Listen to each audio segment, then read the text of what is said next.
अस्सलाम वालेकुम जी। आज है डे 2 हमारी सीरीज़ का। तो आज मैं जिस यूट्यूबर से इंस्पायर मेकअप लुक करने वाली हूँ वो नताशा वकास है। तो मुझे बहुत ज़्यादा पसंद है, मतलब मैंने उनसे बहुत कुछ सीखा है।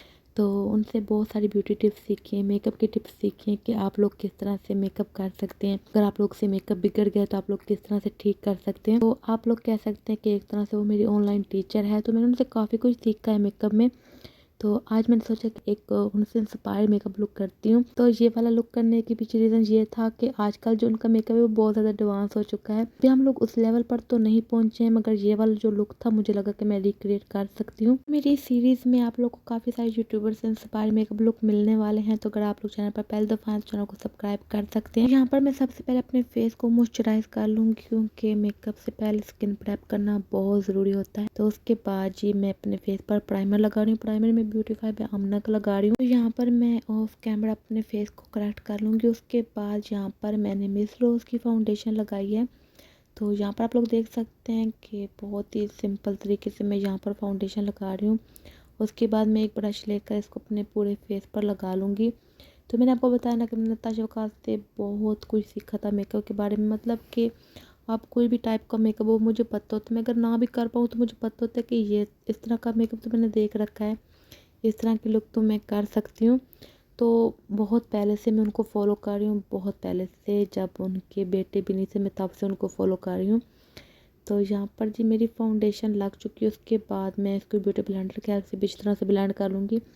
और उसके बाद यहाँ पर मैं कंसीलर लगा रही हूँ। और मैं आप लोग को एक बात बता दूँ कि यहाँ पर मेरे ना आँखों में कुछ इश्यू चल रहा है, जिसकी वजह से मुझे थोड़ी थोड़ी स्वेलिंग फील होती है अपनी आइज़ में। तो उस वजह से मुझे था कि लोग ख़राब ना लगे, मगर मैंने कहा चलो मुझे करना तो है। तो मैंने यहाँ पर अपना जो कंसीलर है मैंने लगा कर छोड़ दिया। इसके बाद मैं अपने आईब्रोज़ को फिल कर रही हूँ। तो यहाँ पर मैंने कोशिश की है कि मैं उनकी तरह ही मेकअप कर पाऊँ, मतलब कि वो तो इतनी ज़्यादा सीनियर हैं, वो बहुत अच्छा मेकअप करती है। मैं बस ट्राई कर रही हूँ, मैं उनके जैसे एक इंस्पायर लुक कर रही हूँ, मैं उनके जैसा बनने की कोशिश नहीं कर रही। और मतलब मेरा जो बेस्ट है मैंने इस मेकअप लुक में दिया है कि मैं उनके जैसा बहुत ही क्लोज तरीन में मेकअप कर पाऊँ।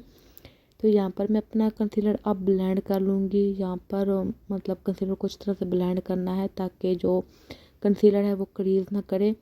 तो मैं इसको इस तरह से अपने आँखों के नीचे ब्लेंड कर लूँगी। उसके बाद मैंने अपने नोज़ पर से भी कंसीलर को इस तरह से ब्लेंड किया है। यहाँ पर कंसीलर मैंने अपने हाईलाइट पॉइंट पर भी लगाया था, साथ साथ मुझे कवरेज भी चाहिए थी, क्योंकि जो फाउंडेशन थी मुझे लगा उससे इतनी अच्छी कवरेज मुझे नहीं मिली है।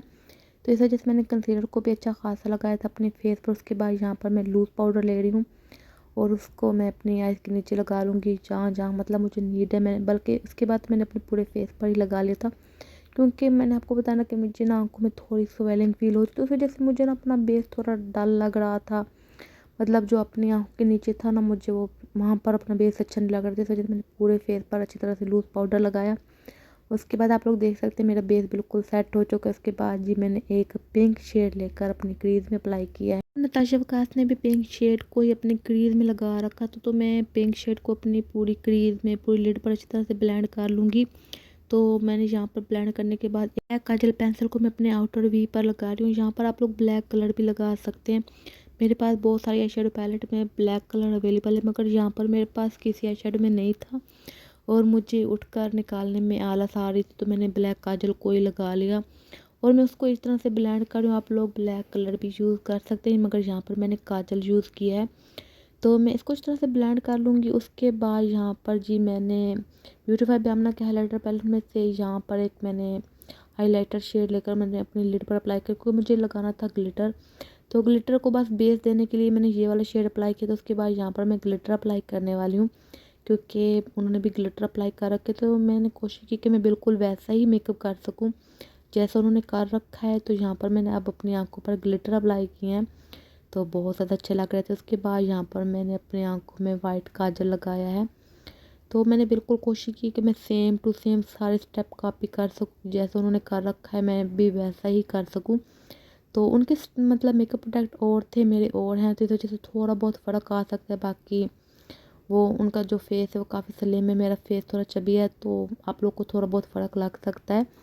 उसके बाद यहाँ पर जी मैं लगा रही हूँ आईलाइनर, क्योंकि उन्होंने भी आईलाइनर अप्लाई कर रखा था, तो यहाँ पर मैंने भी अप्लाई कर लिया। हालांकि मुझे आईलाइनर लगाना ज़्यादा पसंद नहीं है, अगर यहाँ पर मैंने अपने आंखों पर आईलाइनर यहाँ पर मैं आईलाइनर को बहुत ही ध्यान से, बहुत ही एहतियात से लगा रही थी, क्योंकि अगर मेरा आईलाइनर बिगड़ता ना तो पूरी लुक का कबाड़ा निकल जाना था। तो यहाँ पर मैंने देखा कि नताशा वकास ने अपने आईलाइनर के नीचे ग्लिटर लाइनर लगा रखा है वाइट कलर का। मगर मेरे पास वाइट कलर का ग्लिटर लाइनर नहीं है, पहले था मगर अब ख़त्म हो चुका है। तो मैंने एक जुगाड़ लगाया, मैंने ग्लिटर लिए, उसमें ग्लिटर ग्लू डाली और यहाँ पर लगा लिया और मेरा घर पर ही ग्लिटर लाइनर तैयार हो गया था। उसके बाद मैंने मस्कारा लगाया। आप लोग भी ये वाला हैक ट्राई कर सकते हैं। तो उसके बाद जी मैं अपने फेस को थोड़ा सा सेट कर रही हूँ फेस पाउडर की हेल्प से, क्योंकि ग्लिटर थोड़ा सा फॉल आउट हो गया था। तो यहाँ पर मैं अपना नोज़ कंट्रोल कर रही हूँ। उनका नोज़ बहुत ही स्लिम सा है, मगर मेरा नोज़ तो बिल्कुल पकौड़ा जैसा है। तो मैं इसको अच्छी तरह से कंटोर करूँगी। यहाँ पर मैंने 2 लाइन खींची, उनको अच्छी तरह से ब्लेंड किया। उसके बाद मैं अपने फेस को भी कंटोर करूँगी ताकि मेरा फेस थोड़ा बेहतर लगे, थोड़ा स्लिम लगे। तो यहाँ पर मैं अपने कंटोर को अच्छी तरह से कर लूँगी। मैंने फोरहेड को भी कंटोर किया, डबल चिन को भी किया। उसके बाद जी मैं यहाँ पर अपने नोज़ को थोड़ा सा क्लीन करी, मतलब नोज़ की कंटोरिंग को थोड़ा क्लीन कर रही हूँ। उसके बाद जी मैंने पिंक कलर का ही ब्लश लगाया है। यहाँ पर पहले तो मैंने थोड़ा कम लगाया, मगर बाद में मैंने थोड़ा सा डार्क कर लिया था, क्योंकि उन्होंने भी डार्क कलर का ही ब्लश लगा रखा था, मतलब था पिंक ही, मगर उनके फेस पर थोड़ा सा डार्क लग रहा था। उसके बाद यहाँ पर मैं हाइलाइटर लगा रही हूँ। तो हाइलाइटर भी ब्यूटीफाई बामना का है। ये हाइलाइटर मुझे काफ़ी ज़्यादा अच्छा लगता है। यहाँ पर आप लोग देख सकते हैं मेरा पूरा फेस ही डिस्को बॉल बना हुआ है। यहाँ पर मैंने अपने इनर कॉर्नर को और ब्राउ बोन को भी हाईलाइट कर लिया। यहाँ पर अब मैंने अपने हाइलाइटर को इस तरह से ब्लेंड किया। उसके बाद मैंने ख़ाइस बयान केक की लिपस्टिक लगाई, ये शेड मीना गुल है। यहाँ पर लिपस्टिक बहुत अच्छे से मैच कर गई थी, मतलब कि मुझे लगा था कि उनकी जैसी शायद लिपस्टिक ना लगे, मगर यहाँ पर मुझे लगा कि बिल्कुल ही सेम टू सेम लिपस्टिक लग रही है। तो यहाँ पर ये रही जी फाइनल लुक। आप लोग ने मुझे कमेंट करके ज़रूर बताना है कि आप लोग को कैसी लगी है, और मैंने उनका लुक रिक्रिएट करने की कोशिश की है। मैं अपनी कोशिश में कितनी कामयाब हुई हूँ आप लोग ने मुझे नीचे कमेंट करके ज़रूर बताना है। तो यहाँ पर मैंने अपना थोड़ा सा ब्लश, यहाँ पर मैंने थोड़ा सा ब्लश ज़्यादा कर लिया था, क्योंकि वो थोड़ा कम लग रहा था, इस वजह से यहाँ पर मैंने ब्लश थोड़ा और अप्लाई किया है। बाकी मैंने कोशिश की है कि मैं लुक उनके जैसा ही रिक्रिएट कर, यहाँ पर मैंने अपनी पूरी कोशिश की कि मैं लुक बिल्कुल उनके जैसे कर सकूँ। तो आप लोग ने मुझे ज़रूर बताना है कि आप लोग को आज की वीडियो कैसी लगी है। अल्लाह हाफिज़।